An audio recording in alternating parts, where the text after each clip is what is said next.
Hello everyone, this is Jordan the Cat 11 and welcome to another commentary. And today I have a very special guest with me. Please introduce yourself, good sir. I am Thomas Fears, also known as Jack. The Jack Skellington, everybody. Hey. Happy to have you with us. I'm happy to be here. This is fun. This is fun.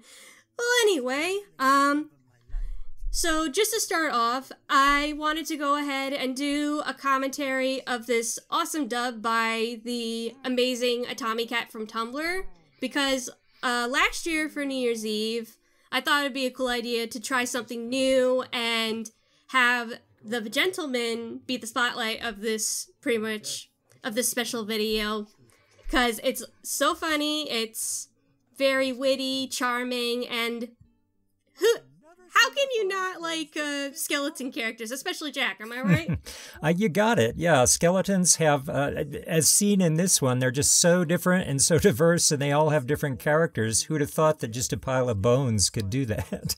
Yeah, exactly. Anyway, so I guess I'll go ahead and get started on my first set of questions for you, since this is a very special commentary. And plus, this is our very first time meeting and speaking in person, which is also why I think this is very special. Yeah, you just brought that up. That's right. We've never communicated directly before. No, we've emailed each other lines and whatnot, but never like spoken vocally or stuff like that. But yeah, it's quite an honor to meet you in person, I will say. Oh, and this is a great pleasure for me as well. Anyway, so the very first question I had for you was, what exactly inspired you to want to audition for Jack Skellington? Well, I tell you, of all these characters, Jack was the one that resonated with me the most, and I really enjoy the movie Nightmare Before Christmas, and when I sing along with it and do the dialogue, it just seems that role is so close to my vocal register that there was just some sort of connection there. So I really wanted to give this one a try because I thought it was right up my alley. You actually really surprised me with your audition for Jack. Like, when I showed this to you, I will admit, I thought maybe you'd go for something like Santa Claus. But when I heard you for Jack, I was like, oh, wow, that actually sounds very on point. And your singing was very good, too. And I was like, he has to be Jack. This is Jack. I can't pick anyone else. It was that good. Well, thank you. And I really enjoyed doing the work and the background research, which of course was watching the movie over and over and trying to make sure I got the pacing and the characterization as close as I could as well. Yeah, you really did a good job with that. And I will say, I am also a very big fan of The Nightmare Before Christmas, so that just gave me much more nostalgia, so thank you for that. Sure. Anyway, so second question would be, in general, what inspired you to be a voice actor or an actor in general? Oh, well, that's a loaded question. I initially got into this because I wanted to be an audiobook narrator. I used to have a long drive to work, so I burned through a lot of audiobooks, and half of them I thought, that was awesome! And the other half I thought, I could do better than that. So I started looking for some training for voiceover work, and I found a coach in my hometown who does film work. And he also does voiceover work, so he said he'd give me some voiceover training if I joined his film workshop. And I did, and got my introduction into voiceover, but I enjoyed film work so much that I'm now also working towards being a film actor as well as a voice talent. That's awesome.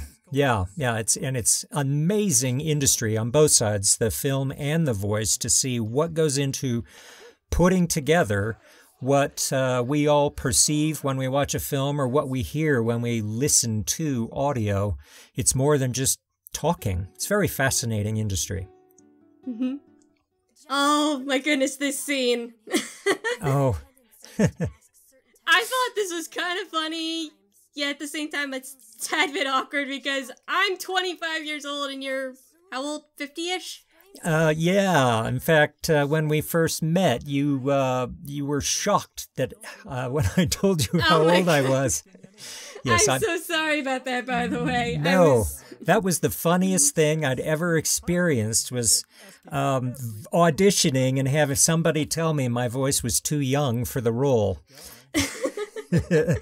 And then when I told you that the role was middle-aged and I'm middle-aged and I thought it was a natural fit, and you replied that, "Oh my God, you're as old as my father."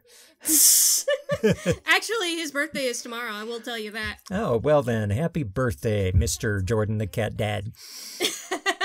I'll tell him you said that. Anyway, back to the subject at hand. But the reason why I was talking about this scene is because I do adore Jack and Sally, but I also thought I really liked how we just delivered these lines all together, because it just sounded really cute and it really fit the scene. Yeah, it's very tender and touching because they both have completely different backgrounds as backstories and characters. And even in this particular scene, there was some of that push and pull about how they're different, but they're still attracted to each other. Mm-hmm. Anyway, I'll ask another thing. Besides yourself, which other characters and voices did you really enjoy when watching this dub? Oh, I tell you what, they were all so fun to experience and enjoy. You retained really good talent for all the characters. My favorite character is, I can't remember his name, darn it. The one we're watching right now who doesn't have a lower jaw and he just kind of moans and mumbles. Sir Daniel, yes. Yes, Sir Daniel. God. Yeah. Because without dialogue, you have to really put character in the how you say the non-dialogue. And so it makes it much more challenging for a voice actor to communicate more than dialogue. Yeah, I know. Like, the guy who actually voiced Sir Daniel in this, he was actually someone that I went to college with, and he's also a voice actor. His name's Tyler Cronk, and he himself is just a hilarious guy overall. And when I heard his take, I was like, I really need to have him for this, because this just sounds very funny the way he does his delivery for him. Yeah, because you have to do more than just be a character. You have to communicate without being understood. Oh my goodness, this scene. I had too much fun with this one. I know, and we even went back and forth on exactly what the bleeps were going to be. Yes. I thought that you wanted me to just put in some, like Yosemite Sam kind of bleeping dialogue. Yeah, no, I was just gonna put censor upon censor upon censor for all that. Oh, but it gave me some fun trying to imagine up curse words that didn't mean anything but could still be listened to by the general public. Yeah. Alright, let's see. Okay, so that was your favorite characters and favorite voice actors. Which parts would you say you liked the best out of this video, if you can remember? Well, of course, I'd have to say my own role was one of the most compelling roles that we've seen so far. But, you know, I can't say that there are favorites here. You always do such a good job with your production and getting your talent that they all bring their own wonder and amazing performances in here. So, sorry, that's my answer. I like them all. It's okay. I understand. I'll say I do like them all. I mostly like, there is one that's coming up next that I really enjoyed editing, and a friend of mine who I used to date at the time, but now we're just friends again. His name is Hyper Voice Acting. He was like my, he was kind of like my second listener, because he was the one who inspired me and helped me to like get better with my audio work. So I would like put together each clip and just send them all to him for proofreading. And this one in particular, he's actually the voice of Sans in this one. So, you know, it was really fun putting his audio together with everyone else, and yeah. And I also had some veteran voice actors that I've worked with previously come back in to like do certain roles. Like my friend Darby Cupid, he was the voice of Papyrus. He did a very good job as Faps. Look at him. Yeah. I can't bring that amount of energy into emotion on screen or on voice yet. So that's a really admirable job he did there. It does take a lot of practice. I will say that from my own personal experience. Anyway, I'm not sure if I have any further questions left. Did you have any for me? Well, I wanted to know, first, how you tripped over Atomi-Cat's canon here and her compilation of all these different cultural skeletons. What was it that resonated with you about it after you found it as well?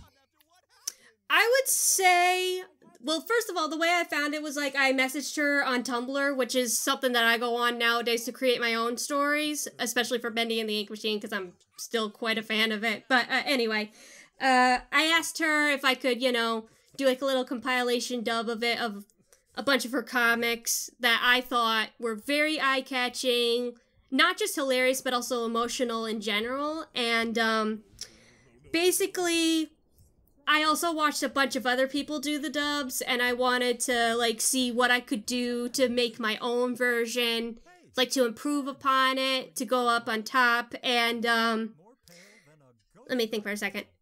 Basically, I've done like compilation dubs like in the past. Like I did one of Bendy and the Ink Machine with you, like, I want to say a year ago during the summer, and then a couple years before that, I did one of this Sonic Unleashed comic called Sonic the Werehog, so I pretty much just took what I had learned, like, what techniques I used back then, and pretty much added it up to here, and I was paying attention to, like, the mood of the comics, like, what music should go where, which sound effects should go where, and I was, like, just really following my gut for this one. Now, this is how ignorant I am on this. Is Atomi-Cat the only one who has put together, mishmashed all these skeletons into one Boneheads canon, or are there other artists out there that have done the same thing? As far as I know, she's the only one, but I'm pretty sure some people have made fan art for Boneheads, if nothing else. Okay. Yeah, it's such a unique compilation that, because it gives you the flexibility to play with different characters that you normally wouldn't see in the same universe there, or the same comic verse. Yeah, I agree. Yeah, and putting them together and then making them come to life and interact with each other, because they all do have the different personalities, like we're seeing here, how they get on each other's nerves. Oh my goodness, like, yeah, like with Lewis, he originally comes from, like, a fictional world that's more dark than anything else, but when you put him together with all these other characters, it just goes away and gives him a more comical side, and, like, they all have to live with each other, and it just, chaos ensues, pretty much. Chaos just ensues. Oh, God. Oh my goodness, this scene. Yeah, that was, this was my favorite scene for the compilation, because it allowed Jack to be the Pumpkin King. Was that me with that laugh, too? You. Oh, God, I had to work at that one. That was you. But yeah, overall, I just had a lot of fun putting all this together, and I'm glad I got to release this for New Year's Eve last year, because I really wanted to give people something much different than what I've done in the past, but still keep that same cartoony, comical tone, which is sort of a theme that I have going on with my channel. I love doing cartoon-related stuff, but there's also nothing wrong with, branching out with, like, different franchises and whatnot, and trying different voices. Like, for example, at the very beginning, I actually did the narration, and I thought that was quite an improvement on my part, because I had taken voice acting, like this one speaking voice class, which helped me to lower my register while talking. Mm-hmm. And even though I like doing cartoony voices, it's also really good to use your natural voice and speak in a more natural tone, because then you can really discover what you can do to branch out. And overall, this was just quite an experience for me, and I'm really glad I got the chance to work with so many wonderful, talented voice actors like you, like Connor Cheeley, like my friend Tyler, my friend Steve, Darby, all those guys. You all did a fantastic job, and if you're watching this, thank you so much for being a part of the team. And if I do decide to come back to doing Bonehead someday, because I know she did do more Bonehead comic dubs, I would love to have you guys again. Oh, yeah, the only thing that I wish we could ever do, and this is throughout all voiceovers, we never get to work together. We lay down our lines separately and you stitch them together. But these characters would have been so fun to be in a room together with one mic and just coming up and laying them down and playing off of each other would have been a real treat. Yeah, I feel like that's a problem. Like, even though it sounds like we're all in one room, it never really feels like it because we're never in one room. We're all separate, like either on different sides of the world or different sides of the state or something like that. And it's just, it's a little disappointing, but I know I definitely want to do voice acting as a career someday. So if I were ever given the chance to like work with you like for a video or something like that, and our director said, hey, you guys should work together in here, and then that would be really cool. I would love to, scream or just laugh into a mic with you. That'd be so cool. Yeah, it would be, but that's the nature of our business, isn't it? You've got talent from all over. I don't know if you had someone outside the United States, but it's great that we can all come together online and get this kind of fun stuff put out there for everyone to enjoy. Mm-hmm. Well, anyway, that is it for our commentary on Boneheads. I want to thank you all so much for watching, and thank you, Tom, for taking part in this with me. Thank you, Jordy. Great working with you, and I'll look forward to working with you again in the future. Same here. All right, and until next time, I am Jordan the Cat 11. And I am Thomas Fears. Thanks for listening. We'll see you all next time. Bye-bye.